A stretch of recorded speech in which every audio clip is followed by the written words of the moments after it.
In this video, we're going to look at the humanistic elements of the Ready to Learn curriculum. Now, in curriculum course development, there are really three types of curriculum. There's subject-centered curriculum, learner-centered curriculum, and problem-centered curriculum. Subject-centered curriculum focuses on content and information. Learner-centered curriculum focuses on the student learning experience, and problem-centered curriculum focuses on solving a specific problem. Now, Ready to Learn borrows elements from all three of these types of curriculums, but it's most closely aligned with a learner-centered curriculum. Learner-centered curriculums focus on motivation and the individual learning experience. It's what we call humanistic curriculum. Now, there are 5 elements and characteristics of humanistic curriculum.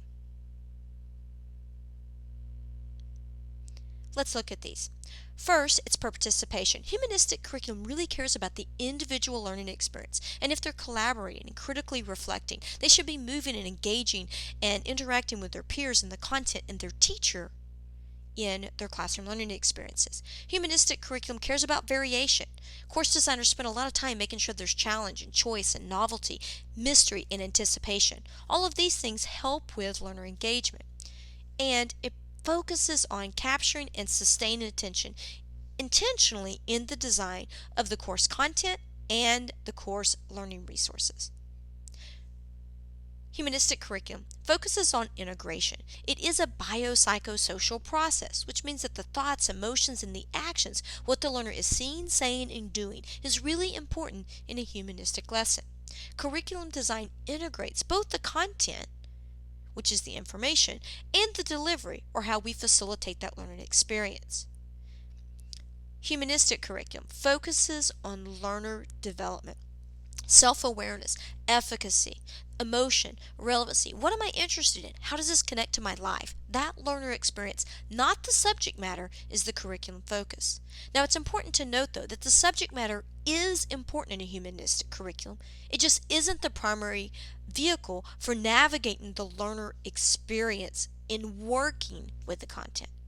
And then finally, the final characteristic of a humanistic curriculum is its relevancy. It's about making that curriculum make sense to that learner. It's about meaning making. Subject matter is connected to those learners' basic needs and lives of learning, such as employment and your academic goals. That's what makes humanistic curriculum a relevant and applicable curriculum for adult basic education learners.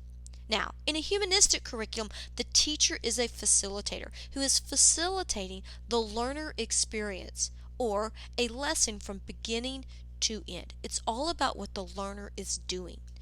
Here's what some of the learner activities look like in a humanistic curriculum. Activities focus on what the learner will see, say, do, and experience. Interactions are cognitive based. It really matters what the learner is thinking about, how they're processing it, and how they're articulating it. We know that learners don't own information until they can put it in their own words, and a humanistic curriculum helps a learner through that process. In a humanistic curriculum, activities focus on evaluating, classifying, rationalizing information, and being able to say that information out loud with confidence. Learners are self-evaluating, self-actualizing, and navigating their self-interest along the way. Concepts, or what the information, or how the information is presented rather, is presented through a concept-based approach. We look at things like heuristics and models and patterns and classifications so that you can identify trends and then apply those trends or those strategies and patterns to other situations. This really helps adult basic education learners with testing. If you can solve this problem, can you solve this problem too? And how would you solve that problem different? That's some of the questions that you would see, or some of the activities that you would see in a learner activity in a humanistic curriculum.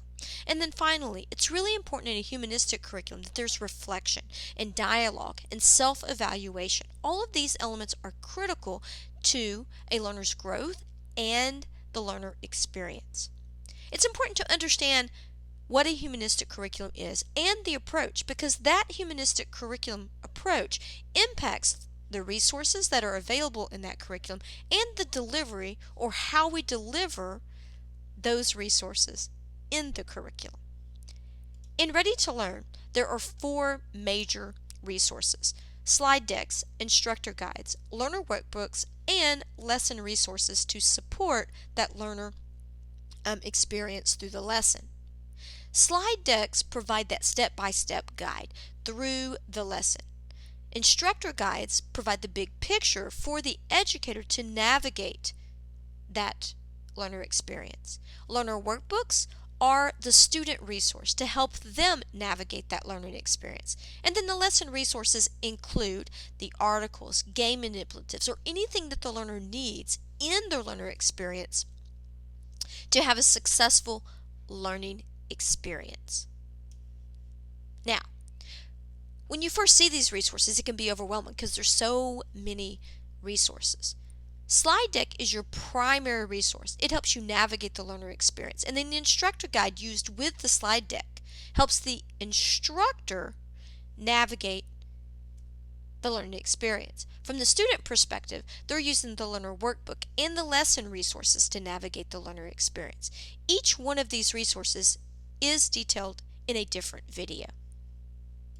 Now that's a brief introduction to the humanistic curriculum and Ready to Learn's relationship to a learner-centered education.